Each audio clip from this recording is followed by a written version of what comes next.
You're listening to the Cricket Podcast.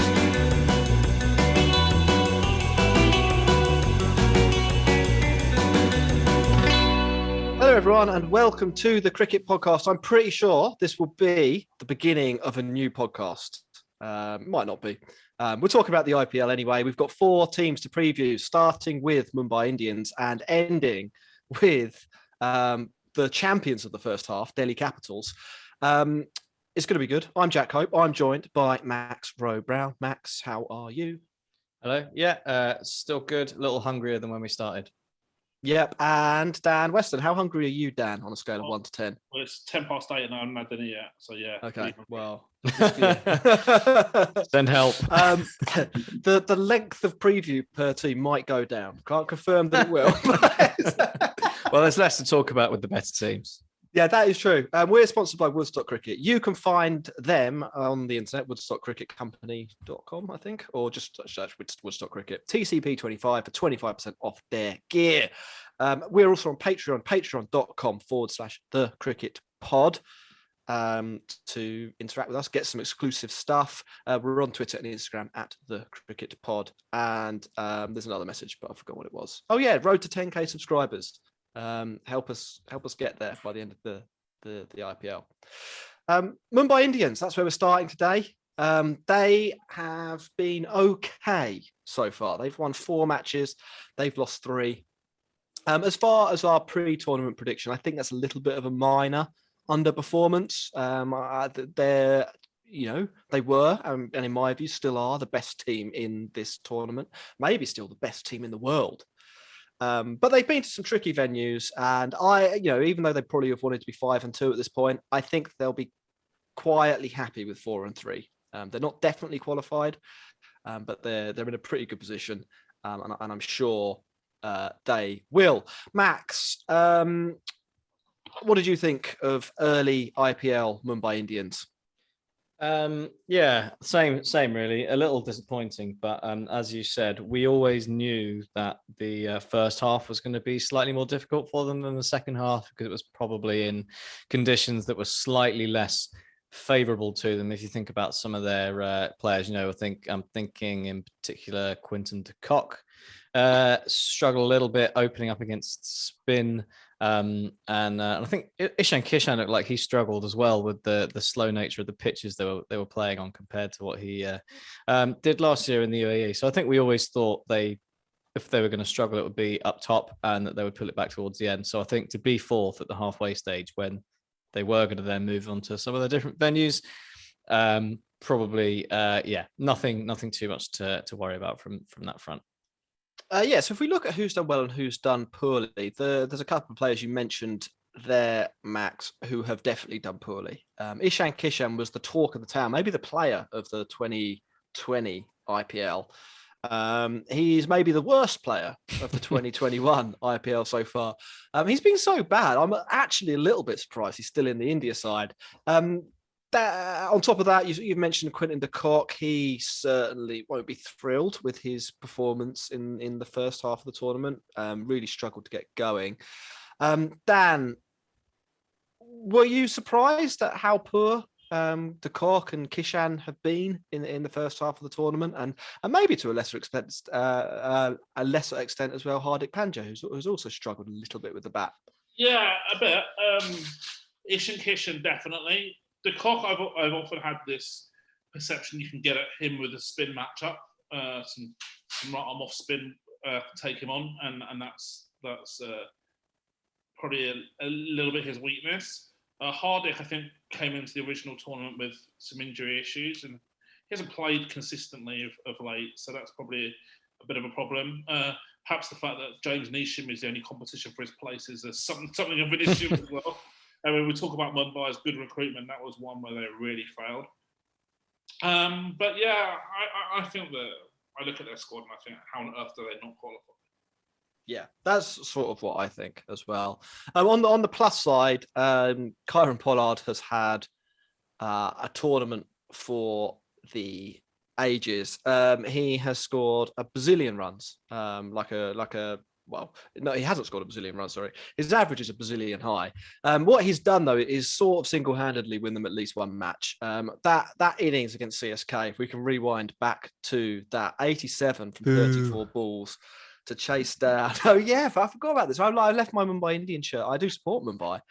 I've left my Mumbai Indian shirt at my house with my girlfriend, so I don't have it on me. Otherwise, I would be wearing it proudly and reminiscing about this. That was maybe the greatest T20 innings I've ever seen, Max, with the possible exception of remember that name.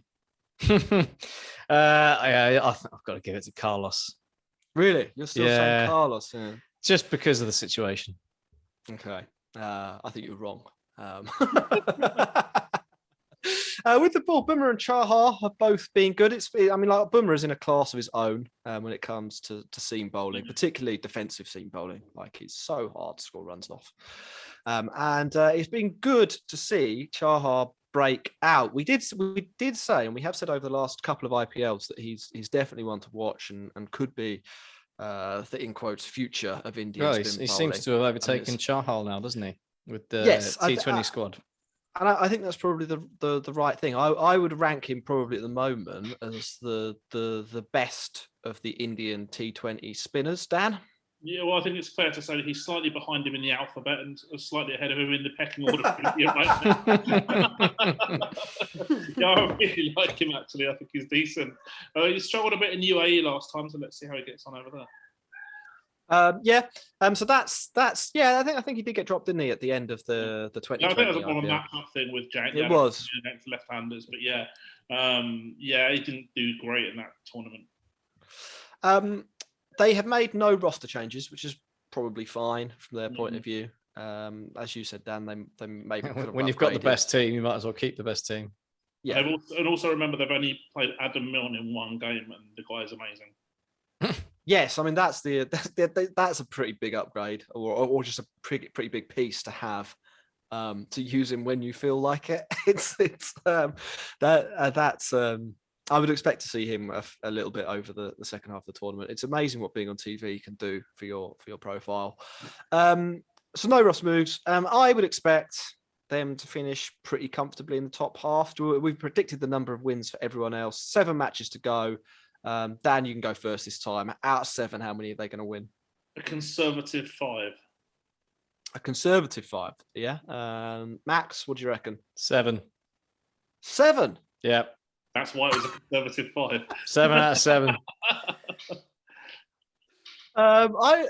Wow. I'd be a little bit surprised by that. I think that there's a developing weakness with their opening batters. I think Rohit Sharma's getting worse. I think Quinton de Kock has not necessarily been worked out, but as you said, there is a thing that he does not do that well. I was looking at Rohit Sharma's numbers actually, and they aren't good. Trending downwards, definitely. Yeah, for the first half of last year's IPL, his strike rate is 128. It's sub the KL Rahul line. Good test player though. He's developed into an awesome test player. So, there's a yin and a yang, as Ross would say, to all of this. Hard to do both things at the same time, though. It is, yeah. And his boundary percentage as well, down below 15% in the first half of the tournament. Now, I'm not saying he can't rescue it, and we've talked about them playing in some hard to bat in places or hard to bat on grounds. So maybe we'll see him bounce back a little bit there. But I can't see them winning 7. That's what I'm saying. They're going to win 4 matches. That was a very long way of getting to 4. Yeah, I'm still pretty hot on them.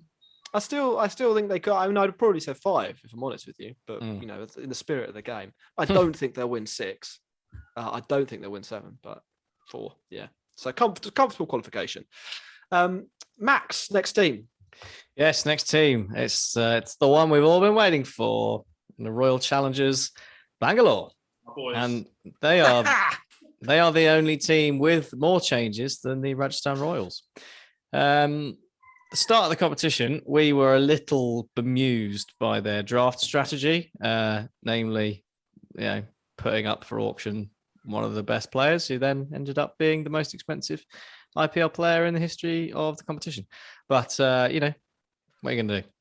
They did, and they got rid of Moeen Ali. Yeah. And they also tried to get Steve Smith. Yeah. Oh yeah, they did. Yeah. They'd made a bid for Steve Smith. They made a bid for Chris Morris as well. It was a wacky draft, but it was Agent of Chaos, wasn't it? We learned afterwards all it was Agent of Chaos. So it's fine. Agent Hessen. Yeah. But you know what? As it turned out, despite their bizarre approach to trying to assemble a competitive team, they actually ended up with a very competitive-looking team. It was just the depth that was the problem, wasn't it? But their first 11, or at least their first 10, looked pretty formidable. So we were pretty bullish about their chances. And then on top of that, Harshal Patel came out of the woodwork and took 17 wickets in 7 games, which we didn't necessarily see happening. That equaled his best wicket return ever in the IPL in under half the games it took him last time. Yeah. Unfortunately, he did also notch up a couple of half centuries and not the good kind. So it's not all good. Didn't he go for 37 in an over? Jadeja. Yes. Yes. Jadeja hit them. Yes. There were a couple of no balls and So it's not all roses, but still pretty good. And then alongside him, I guess their big punt, I suppose, on the, I don't know if you can call it a punt. Can you call big trying to sign? Word. Can you big is the word? Don't know if you can call it a punt on going for the big show in the draft, but he's remembered how to bat. Now he's not in the UAE.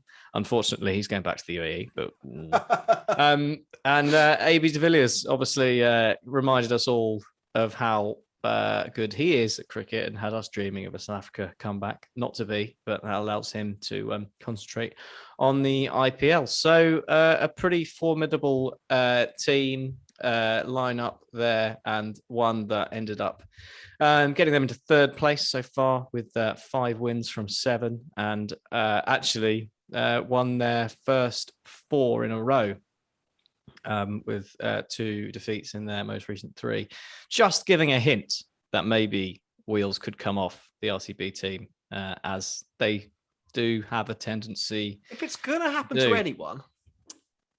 Yeah. Sorry, Dan. I hate to say it. I know you're a diehard, but that they are the team that I. Ooh, there goes the microphone. They are the team that I still think could crash and burn. Dan's shaking his head. Dan disagrees. All right, so Dan, you're the RCB fan, aren't you? Are you happy with RCB's performances so far, even with the late wobble? The thing is, right, I was an RCB fan by default. The name was drawn out of the hat. Destiny. That's called Destiny. Fate. It is destiny, because then I started getting attached to my RCB face mask that I also wore as a bandana on a few podcasts as well. and I started liking RCB. And their recruitment. I'm now a genuine fan of RCB. I really like their recruitment. So they've done a fantastic job, I think, actually, with the replacement players, which we can talk about at length. But I mean, they've got holes, no doubt about that. How do you solve a problem like Kohli is one? He has been opening the batting, hasn't he? Which is something that we said should happen. Strike rate 15 less than KL Rahul. Yeah. You don't want to be below the KL Rahul line. It's not a good line to be under. But, we said if Kohli's going to make the most of it, perhaps opening is what he should do. And he has been doing that with Padikal. So that's a positive sign from an approach point of view, isn't it? And I think one of the things about RCB that I think marks them out from some of the other competition is their Indian contingent as well. Obviously, they've got big names in the overseas department, but you've got Siraj, Yuzvendra Chahal, Kohli, Devdutt Padikal, who scored that glorious century against the Royals earlier in the year. So they've got that strong core there of good Indian talent. So a lot to be excited about as we go into the back end of the IPL part 2, the re-IPLing. But yes, can I just emphasise the difference between like a good opening batter and Kohli here? Because I've got the numbers up in front of me. Please do. Padikal and Kohli scored 198 runs. Padikal scored 195 in this tournament. Padikal has done it in, just doing the maths on top of my head here, 45 fewer balls. So there's like, across the tournament, he's basically used Well, up he was 45 injured for the less first three deliveries games, wasn't he? that Glenn Maxwell or someone could come along and hit. Yeah, I mean, Yes. whatever Or he's COVID injured. did. But Yeah. like that's a massive, improvement or a massively better player so far in this tournament than Kohli, opening the batting with him. So when we do have a go at Kohli, and it will happen here probably. There's a reason for it, because there's a 20-year-old kid here in his team, batting in the same conditions as him against the same bowlers, who is ludicrously better based on what we've seen in the first half of the tournament. One more 4 and 5 more 6s than Kohli in less balls. Yeah. And markedly less balls. Yeah. So yeah, carry on, Max. Well, that's Padikal's good. Yeah, Padikkal is mint, and it was nice to see him get his chance in the India side over the summer. Didn't go particularly well for him, I don't think, but at least he is there in the selectors' minds. But yeah, you alluded to it, Dan. They've been hit by five people pulling out of their squad. So Adam Zampa, Daniel Sams, Kane Richardson, your man Finn Allen have all pulled out, and Washington Sundar is injured. So he's been replaced by Akash Deep, who's basically a net bowler for RCB. So not. Tell you what, if you were going to lose 5 men, you're not too sad about any of them, I think, are you? If you're RCB, well, no, you're not really, because of those, Daniel Sams played 2 games, Kane Richardson played 1 game for some reason that I can't quite fathom, and Adam Zampa and Finn Allen didn't play a game between them. So yeah, basically what we've seen is all their backups drop out, which is where we said they were a bit weak, their backups, and that if there was going to be an issue with injuries or a COVID outbreak, that might be where RCB fall down. So Dan, you said you were impressed by their replacement strategy, so we'll go through them. Zampa's been replaced by Wanindu Hasaranga, the Sri Lankan leg spinner. Daniel Sams also replaced by a Sri Lankan in Chimera, who we saw in the one-day games and T20 games in England. I think we were impressed by him. Looked to be pretty quick. George Garton, the young Englishman, is in for Kane Richardson, and Tim David continues his meteoric rise in professional cricket next year. Not long ago, he was playing club cricket in the Netherlands until he was called up as emergency cover by Surrey after Carl Jamieson was felled in a county championship game, and now he's in the IPL. Yeah, the man with 2 Christian names is a hell of a player. He is really, really good. Absolute intent machine, stratospheric boundary percentage. Even done it in the CPL when pretty much everyone else struggled. I love this piece of recruitment from RCB. They needed a little bit more lower order hitting power. They've got that potential with David. Finn Allen is an excellent player as well. I recruited him as part of the team at Phoenix. So that's a blow for them to lose Finn, who I really rate very, very highly as well. I think he could achieve anything he wants to in cricket. But if you can't have a player, they've gone for about as good a replacement as I think you'll be able to find. So in a bit of a different role, but I think a role that given the fact they've got Padikkal and Kohli are pretty much nailed on to open, I don't mind that at all. And I think that's a really good piece of recruitment. The other stuff, I don't know a lot about Akash Deep, but I know that before the tournament was paused, I made a few points. This point a few times is that Washington Sundar is unnecessary in the RCB team because they've got Glenn Maxwell who can bowl serviceable match-up off spin, and Sundar can't hit very well. So by that enforced change, you've got the option of basically picking a spare batter or extra depth, which I really, really like, another hitter. So it works out really well. Yeah, and he played 6 games as well in that RCB side, so that was definitely blocking something up. Hasaranga is absolute gun spinner and can bat too. So again, gives them that extra depth. And I love the way they're structuring up with that hitters 7, 8, 9 potentially. with Jameson as well, who can certainly hold a bat. And I like that because in theory, it should give license to the whole of the top order to tee off. We know that Kohli probably won't do that, but every other player really has to do that with that amount of batting depth. There has to be not far off a reckless abandon for their wicket because with that amount of depth is unbelievable. At which point, Kohli can kind of get away with not doing it if everyone else is doing it around him. If you hit 65 or 50 and everyone else is striking at 160, 170 plus, then life's good. So, yeah, exactly. Kamira, the Sri Lankan, I think he's been bought off the back of a lot of internationals. That's the one I'm not quite so sure about. He might be good, but it's maybe an unpopular point of view with some people, but I also think there's a lot of analysts who would agree with me. I actually rate a lot of international matches as a lower quality than T20 franchise, some T20 franchise leagues. So I'm always wary about buying a guy who's done well in some internationals, but then hasn't really played many other leagues or anything like that. That's a big gamble for me. Maybe he won't play that much anyway, so it's not drama. And then you've got Garton, who has turned himself into a three-dimensional player. He's got an excellent record in the power play bowling in particular. You've managed to get Garton in without paying the left arm attacks, if that makes sense as well, because we've seen that happen a lot of times. His batting has markedly improved, so much so to the extent that he was actually used as a pinch hitter, I think at 4 or 5 for Southern Brave in a match in 100. And I can tell you from personal experience, watching him against us, he was an absolute dynamite fielder as well. So there's a 3-in-1 player there for them, and again adds to that batting depth. I mean, the potential team they could field with batting depth would be unbelievable. So yeah, I'm excited to see my boys and do well.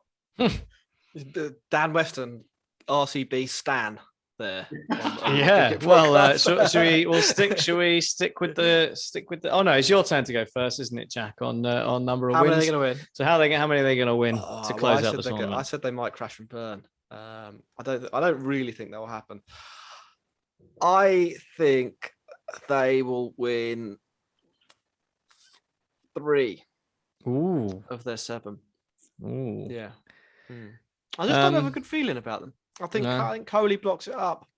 3 is enough to qualify though still. Yeah. I don't think they're a bad cricket team. They could easily win 4. They could easily win 5. But I've got to be negative about somebody at some point on this show. And RCB are going to get it. I haven't done the maths on how these sort of wins all stack up, obviously, but I think we'll go. Everyone's going to win 7. Everyone's going to win 7. No, RCB. I'm going to say RCB will win 4 and leave the door open for Dan for. Well, I can't go 2. No, because they're my boys and I like them and I like their recruitment and I like the way they can structure up. So I'm going to have to go 5. 10 win RCB. Imagine that. We're going to take a quick break and then we'll be back with the rest of our IPL preview. You're listening to the Cricket Podcast.